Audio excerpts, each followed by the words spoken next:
Well, this finishes our head-to-toe chapter lecture portion of the survey. We're going to do the demonstration portion of it right now in terms of actual hands-on. Do we have any questions before we get started?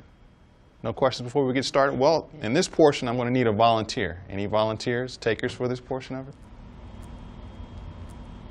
Anyone? I'll do it. Sure, come on up. Thank you very much.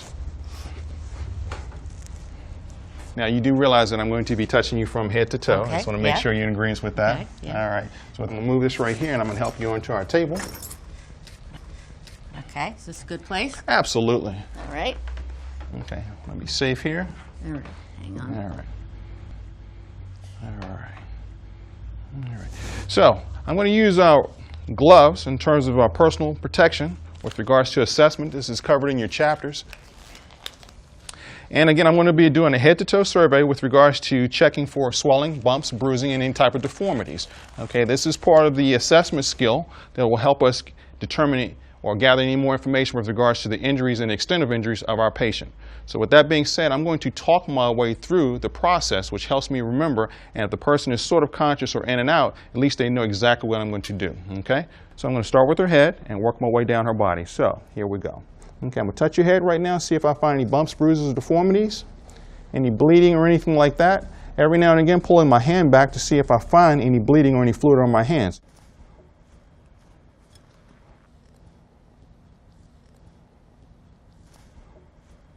Okay, looking at the ears, the head, coming down along the face, making sure I have symmetry along the face. Okay. Looking at the neck. Looking for symmetry, looking at both sides. See if anything's out of the ordinary that I may find or see. Checking the back of the neck, make sure you reach all the way around, because at one spot you miss, it may be something that's very severe. Checking the shoulders, coming down the arm, checking it very quickly, checking for any bleeding, deformities. Every now and again, pulling your hands back, looking at your patient. Okay, walk around the side. Now, this is very important because you do not want to reach over the person, okay, or slip, trip, or fall on top of the person, which will make it worse for the victim. Checking the other side as I did before. Okay, walking around the other side. Okay, continuing on with the chest, coming right down.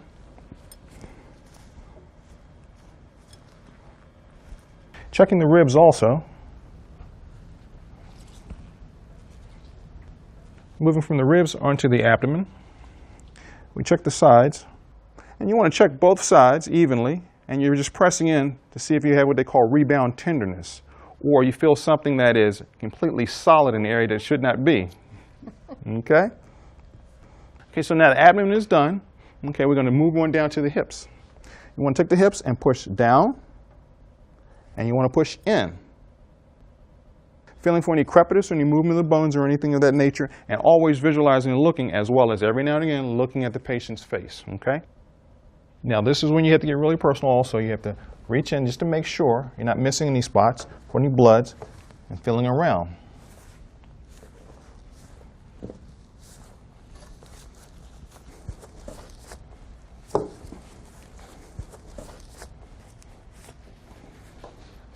Okay, take the sheet off.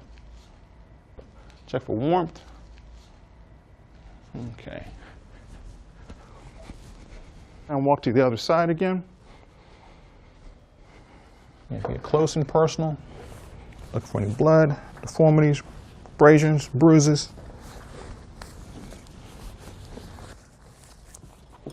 Okay. Check for warmth and movement. Crepitus and movement.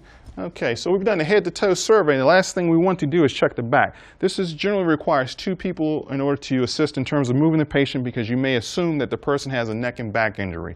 So you would take the arm that you've already checked, okay, and move it up over the person's head. Okay. And as a unison, we'll roll them towards me to make sure I'm in control of her at all times. Okay, keeping her head and neck back straight, roll towards me. I have her.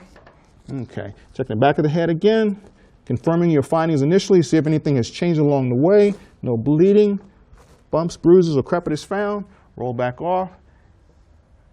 No deformities. Lay her back down. Position of comfort. Probably cover her up to give her some decency and keep her warm. And something to consider along the way as you're doing this is to, if she had glasses on or something like that, to give them a sense of security, make sure the glasses go back on the person, just to make sure. And one of the last things you want to note is you have to document any findings that you may have. Do we have any questions? If no questions, what we're going to do right now, I'll help you up right here, and we're going to break off into the groups in order that we can demonstrate on each other and go from there, making sure we understand the head-to-toe survey and the patient assessment portion of this chapter. If no questions, we'll get started on that. Okay? All right. Thank you.